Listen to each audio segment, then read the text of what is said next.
Último tramo de la mañana en camino y tal cual lo habíamos dicho, estamos recibiendo a los profesores Arturo Garcé y Luis Maceda, autores, además, de Filosofía, Educación y Sociedad, una mirada a la educación desde la filosofía. Y antes de darle formalmente la bienvenida, te pregunto, querido Luis, ¿qué estamos escuchando y por qué estamos escuchando lo que estamos escuchando?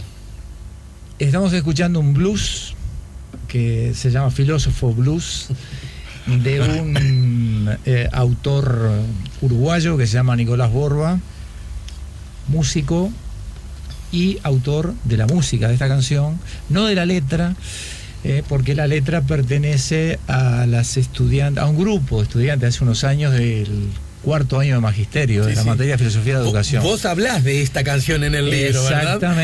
Exactamente, ¿verdad? Es una de las... Me encantó que hayas traído, porque cuando yo leí el texto, claro, obviamente leí la canción y me preguntaba cómo sería la música. Bueno, acá ya me saqué la duda. Quedó aclarado. Bueno, está Arturo Garcé con nosotros. Buen día, bienvenido, profe. Muchas gracias, Alejandro, por la invitación. Gusto en conversar contigo, querido amigo, y saludos a tu querida y admirada familia también. Bueno, y está, como dije, el coautor del libro, Luis Maceda. Lo primero que quiero preguntarles es cuál fue el génesis, el puntapié inicial. ¿Por qué tuvieron la necesidad de juntos escribir este libro? Bueno, hay dos historias. Él tiene que contar una y yo tengo que contar otra. Vamos a hablar del libro y también de la historia del libro, porque el libro tiene su historia y yo creo que en la historia del libro se puede entender también su contenido. Tú dijiste recién el profesor Garcé, bueno, fue profesor mío, o sea que acá hay una relación también de exalumno y profesor. Arturo fue profesor mío en los años 70, en una época bastante difícil, en la época de la dictadura, en el Instituto de Profesores Artigas, cuando yo hacía mis primeras armas en este asunto de la filosofía. La vida pasó, fuimos colegas, y unos años después nos encontramos en un congreso de filosofía, en el primer congreso de filosofía del Uruguay, y allí Arturo estaba haciendo una ponencia, yo también estaba haciendo una ponencia, y junto a un grupo de compañeros, exalumnos también, tuvimos una charla, y al final de esa charla él nos dejó un mail, ¿verdad?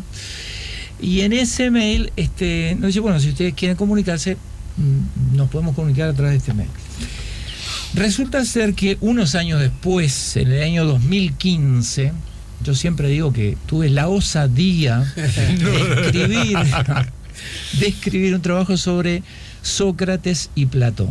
Entonces, en ese trabajo, también un encuentro de filosofía de la educación, yo repasé buena parte de los contenidos que había visto con Arturo y de los autores que había conocido a través de él. Y bueno, y salió la ponencia, ¿verdad? Entonces me vi en el compromiso moral de hacérsela llegar a Arturo para que la chequeara, porque yo no soy un especialista en filosofía antigua, ¿verdad? Entonces la mirada de alguien que sí está en el tema y que domina completamente me parecía fundamental. No por antiguo, sino por conocedor del tema, ¿no? Claro, por antiguo también. Y bueno, y allí volvimos a encontrarnos mano a mano, hombre a hombre, frente a frente, y ahí se dio un intercambio muy lindo, con miradas, digamos, compartidas sobre algunas cuestiones, y reflexionamos sobre la educación. Resulta que a mí se me ocurre una mala idea, que es, ¿qué tal si le digo a Arturo de escribir algo juntos? Porque su mirada realmente es muy rica, ¿no? Y entonces te dejo que siga él la historia. Y entonces, profe... Bueno, entonces, como dicen en las películas norteamericanas, es una larga historia, porque en casa amigos me habían reprochado durante años no escribir. Me doy cuenta que lo que me pasaba era que yo consideraba que en este momento seguía aprendiendo, que iba a escribir yo sobre autores de los que estaba estudiando y que estaba aprendiendo. Entiendo. Pero me he dado cuenta ahora que estoy en un momento que sí puedo escribir, porque ahora tengo mi propia visión de las cosas, me atrevo a discutir con eruditos tranquilamente, y bueno, porque pongo las pruebas arriba de la mesa, bueno, dicen esto, pero miren esto y esto. Y bueno, estábamos en eso y Luis sale de diabólico tentador a decirme eso. ¿Y sabes lo que me pasó? Me dio vergüenza decirle que no. Literalmente. Porque me hacía un homenaje que yo consideraba y sigo considerando desmedido. Los elogios de él sigo creyendo que son muy generosos. Y entonces dije, me da vergüenza, me está invitando, está confiando en mí y yo voy a disparar. En esta forma dije, no, hay que animarse. Y me animé. Y por eso está el primer apéndice. Sí, claro. Que es increíble, no podía creer que mi amado Quintiliano, en el último libro de los 12 libros que forman la educación del orador, hablara de cómo se habían metido en este lío y después dijo, pero está escribiendo para mí, este hombre escribió hace 1900 años para mí. Por eso puse mi confesión ahí, porque claro, fue increíble, ¿no? Esto que acabas de decir es una pista que uno puede seguir en el libro de ustedes y en lo que yo entendí como una de las propuestas que ustedes nos hacen a nosotros los lectores acerca de, primera y principal, no advertir los temas de la filosofía como asuntos lejanos a cada uno de nosotros. Bueno, ¿no? esa es la idea. Incluso arriba de la mesa, ustedes no tienen problemas en preguntarse, como se han preguntado otros antes, y como con legítimo derecho nos preguntamos ahora, y lo que les voy a preguntar ahora, ¿es que acaso todos somos potencialmente filósofos? ¿El ser humano lo es? Sí. Todos somos potencialmente filósofos, ¿no? Esta es una idea de un filósofo italiano, Antonio Gramsci, que plantea justamente que la filosofía no es una cuestión cerrada de los académicos, de los filósofos profesionales, sino que el hombre común, el hombre de la calle, como dice Jaime Ross, también puede hacer filosofía. Obviamente esa filosofía tiene un límite que está dado por el sentido común. No obstante ello, es un principio, digamos, un origen de la actividad filosófica que no debe menospreciarse, ¿verdad? ¿Y en qué momento, si es que hubo algún momento, hemos permitido que la filosofía quede en manos de unos pocos? Es decir, que la filosofía sea, juego de gusto, Sí. Solo para los eruditos, que la filosofía sea reflexionar sobre las cosas en formato difícil. ¿Cuándo fue que se nos escapó la filosofía de las manos, si es que alguna vez la tuvimos entre manos? Bueno, qué pregunta difícil. Sí, este muchacho yo no lo quisiera tener de alumno. Lo mismo digo, yo salgo corriendo también. ¿Sí? Qué bueno. Bueno, está bien, me borro del curso. Profe, Maceda, vos das cursos además, ¿no? Sí. Está bien, perdé cuidado, no me anoto. Hay que echarlo de clase. Contaba, mira, yo te haría lo que contaba Mario Zambarino, ese maravilloso profesor que yo tuve, y que entonces un profesor fue. Yo fui alumno de Zambarino, tuve ese privilegio de ser durante 2 años alumno de Zambarino. Ay, profe, maravilloso. Y entonces contaba que una vez en una clase un profesor dijo, bueno, vamos a hacer una discusión sobre el comunismo. ¿Quiénes son comunistas? Vaya usted de clase. Vamos a hablar libremente. Muy bueno. Bueno, qué pregunta difícil, en serio, interesantísima. Alejandro, quisiera saber quién la contesta y te diré por qué. Porque están las dos cosas, o varias cosas. Primero, filosofía es una cosa seria y profunda, de la que nosotros los de afuera, profanos, los que no somos filósofos propiamente, podemos ser estudiosos, pero nada, un hombre de la calle, como dice Luis, bueno, se hace preguntas. Porque la vida está ahí. Simplemente, ¿qué hago?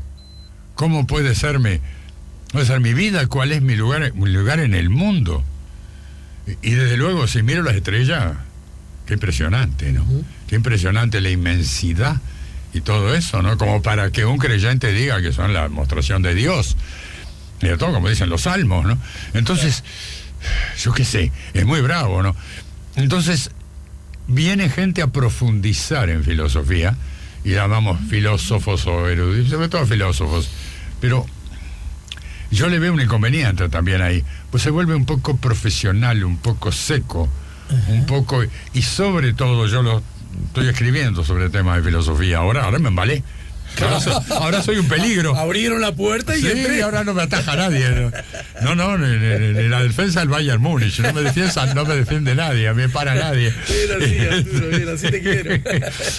Imagínate.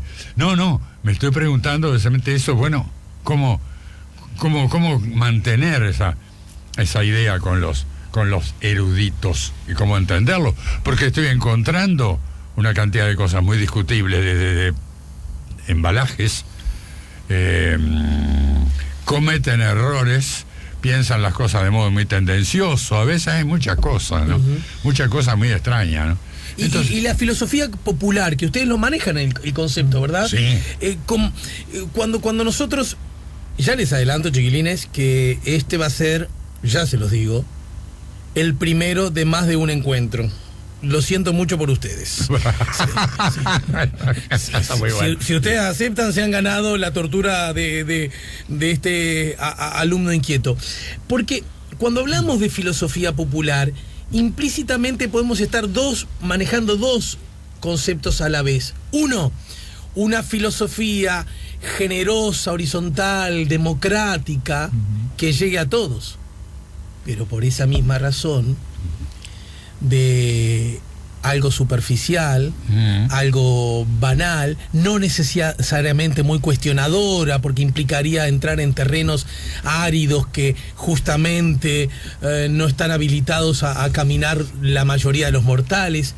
¿Cómo sintetizamos ambas legítimas tensiones? Sigue haciendo preguntas difíciles. No.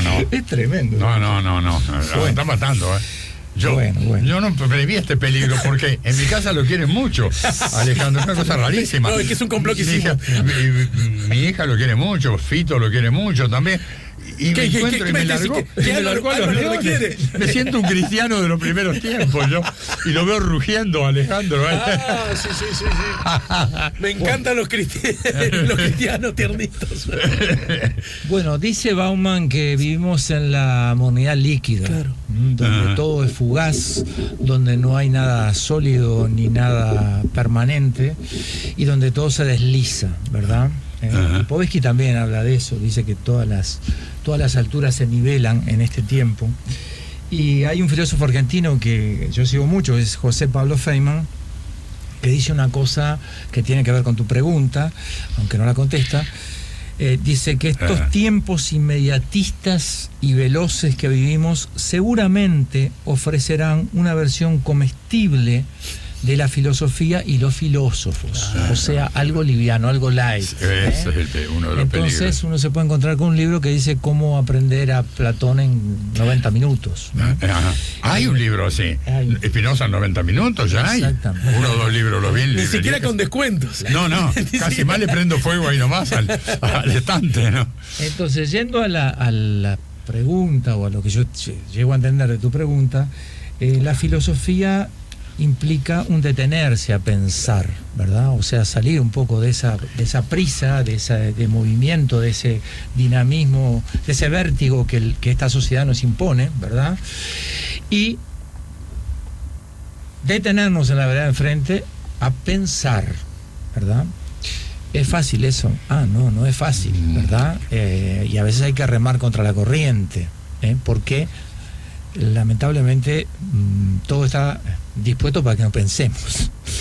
Entonces es una actividad que puede resultar molesta, que puede resultar si se quiere antipática o anticuada, digamos, ¿no? Esto de meditar, pensar, detenerse, reflexionar, y a veces hasta puede parecer ociosa, ¿no? Por ejemplo, porque el libro está muy buena charla de filosofía, pero este libro está vinculado a la educación, ¿no? Bueno, justamente quería usar este argumento para ingresar al aula. Entonces, nosotros nos podemos hacer... le decía Arturo acá, los profesores no solo preparamos las clases, también preparamos las entrevistas. Entonces, él lo hace, ¿no? Yo vine inocentemente, porque pensé que Alejandro era otra cosa. Seguro, Bien metido. Una pregunta que es grande, una catedral, ¿verdad? Pero yo me puedo preguntar, ¿es posible educar hoy? ¿O es una tarea imposible? Esa es una pregunta filosófica, ¿verdad?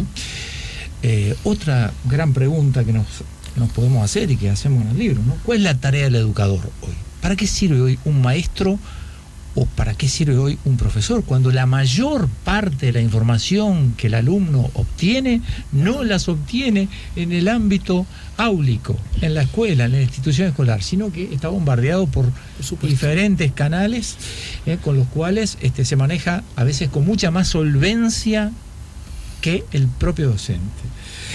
Otra gran pregunta, ¿hacia dónde debe orientarse la educación? ¿Sí? ¿Cuál es la finalidad última, verdad? ¿Hay que educar para la vida? ¿Hay que formar en competencias? ¿O hay que educar en valores? ¿La educación? ¿Cuál es el fin de la educación? Y por último, estas preguntas, ¿no? Si es posible educar, cuál es la tarea del educador y cuál es el fin último de la educación. ¿Se han planteado a lo largo de la historia? ¿Los filósofos, los educadores han reflexionado sobre estas cosas o son preguntas nuevas? ¿Verdad? Esta última, por lo menos del siglo V a.C. ¿Cuál? ¿A cuál te refieres? Los límites y las características de la educación y sus posibilidades y todo eso. Siglo V a.C. haber sido lo más, entre otras cosas, de lo más brillante justamente entre todas cosas en materia de educación, porque se planteó todo lo planteable en educación, pero entraron historiadores trágicos, escritores trágicos, poetas, filósofos, entró rectores, entró todo el mundo a discutir si la educación era posible o no, a quiénes se les educaba, con qué medios se educaba, porque además se trenzaron cuestiones políticas. Desde luego, la aristocracia contra la naciente democracia.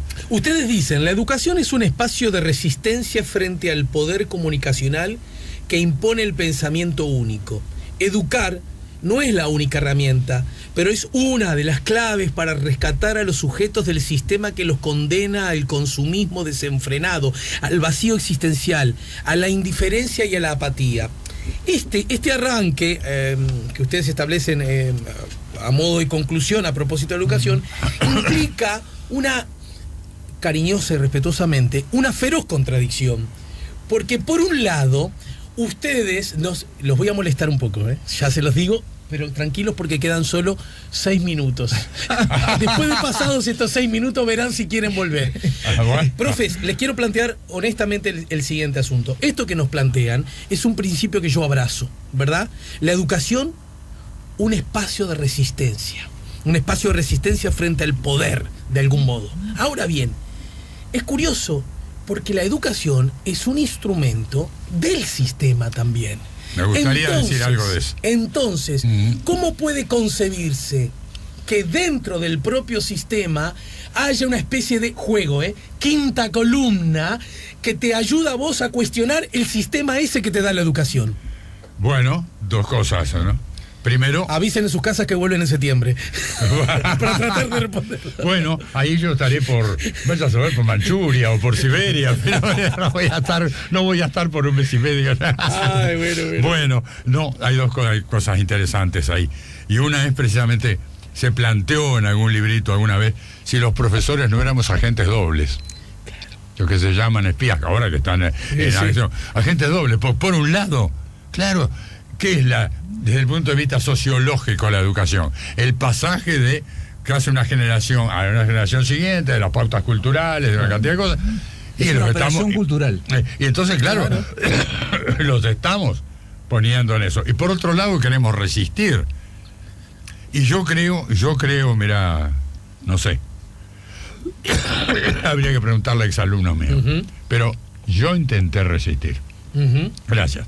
Y ayudado, yo tuve mucha suerte, ayudado por una materia subversiva, ¿sí? que se les escapó a las botas de la década del 70, se les escapó, claro, le hicieron profesores de primera línea, José Pedro Violante, a quien yo dedico el libro, Roberto Andreón, cantidad de gente, hicieron un programa de pedagogía que era francamente subversivo, porque era que significaba la educación, sus fines, y la educación nueva la educación nueva, Rousseau ahora me lo metían, pero en Siberia, lo menos. Claro. Dio libre y guarde por combatir.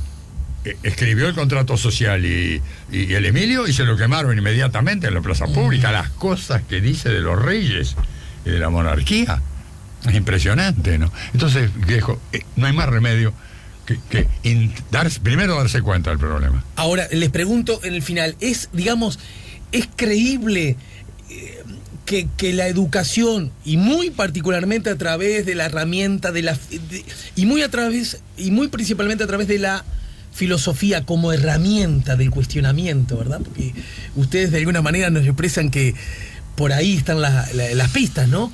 Creemos que preguntas. Sí. ¿Por qué esto es así? Creo que eras vos, Arturo, el que hablabas de las hormigas, ¿verdad? Sí. Las hormigas no se hacen preguntas, no, ¿verdad? Claro. De verdad, nosotros sí nos hacemos preguntas. Somos incompletos. Yo siempre digo, por suerte, somos indefinidamente educables. Claro. Es que ese es el juego que hay que hacer. Es creíble el rol, yo en mi condición de alumno, Juan, mi hijo que tiene 4 años y que yo lo estoy enviando como un proyecto de familia y por ende de sociedad, de comunidad, a que se eduque.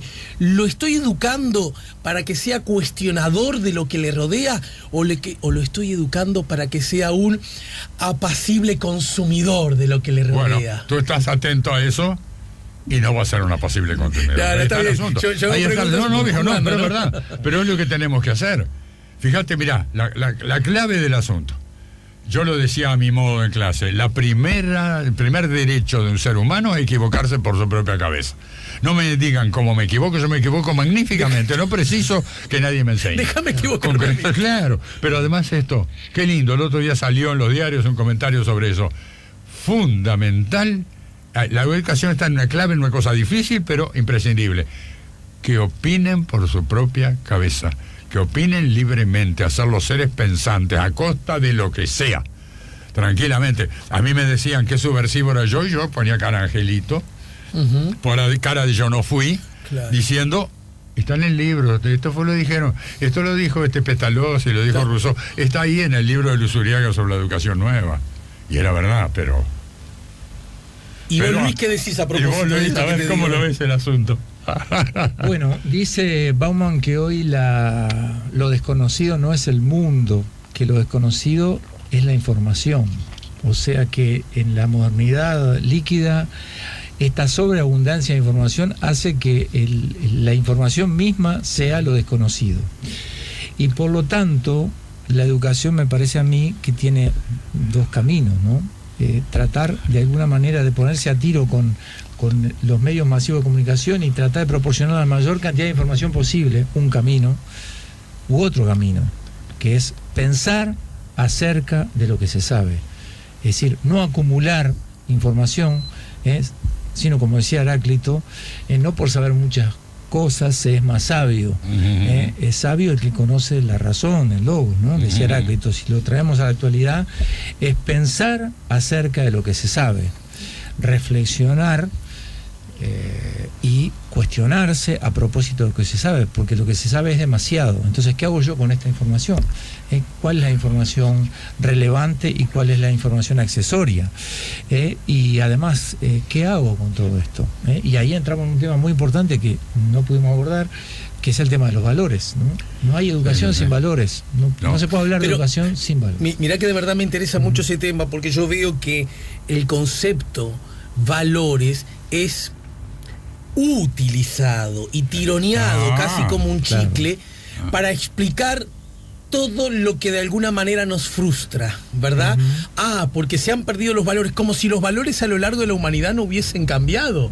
Por supuesto que se han perdido los valores. Claro. Hay algunos que felizmente se perdieron para siempre, eso creemos, y hay otros que estamos generando. ¿O acaso no es ese el derrotero humano? Eso es parte del asunto, sí.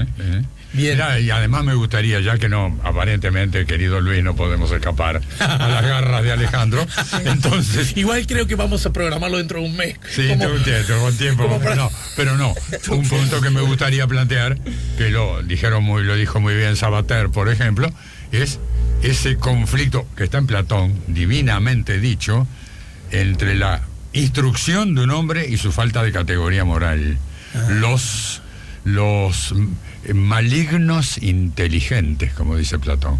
Y para mí es un drama un drama, gente que sabe tanto, pero que lo aplica para el mal, o que tiene malas resistencias o malas actitudes, o cantidad. Es decir, que se pierda la dimensión moral en el asunto. Bien. Yo creo que valdría la pena. A mí me gustaría que la puerta de entrada de nuestro próximo encuentro, vamos a tener un próximo encuentro, ¿no? Pero si de agosto a noviembre yo me voy a Siberia, no puede ser. ¿Qué me decía Luis? Te voy a dar un pie. Te voy a dar un pie, ya que estamos en un programa que se llama En Camino. Sí, dice Jaspers que filosofar es ir de camino. Exactamente. Exactamente. En todo caso, déjenme en el final recordarles a los oyentes que Filosofía, Educación y Sociedad, una mirada a la educación desde la filosofía, de Arturo Garcé y Luis Maceda, así se llama el libro, sus autores han estado con nosotros. Este libro ya está en las librerías, en el circuito comercial. Está en el circuito comercial. Y si no está, pídanlo, ¿verdad? Es decir, vayan al librero, no está el libro de Garcé y Maceda. ¿Verdad? Es un libro cuyos lectores potenciales son muchos, ¿no es cierto? Muchos. No estamos hablando para el ámbito académico o los hacedores de la educación exclusivamente, ¿verdad? Yo transité por él con relativa fluidez. Son preguntas sobre la educación. Y quiero decir que es muy generoso también en las fuentes y en los autores. Ustedes, profesores al fin, son generosos en esa perspectiva.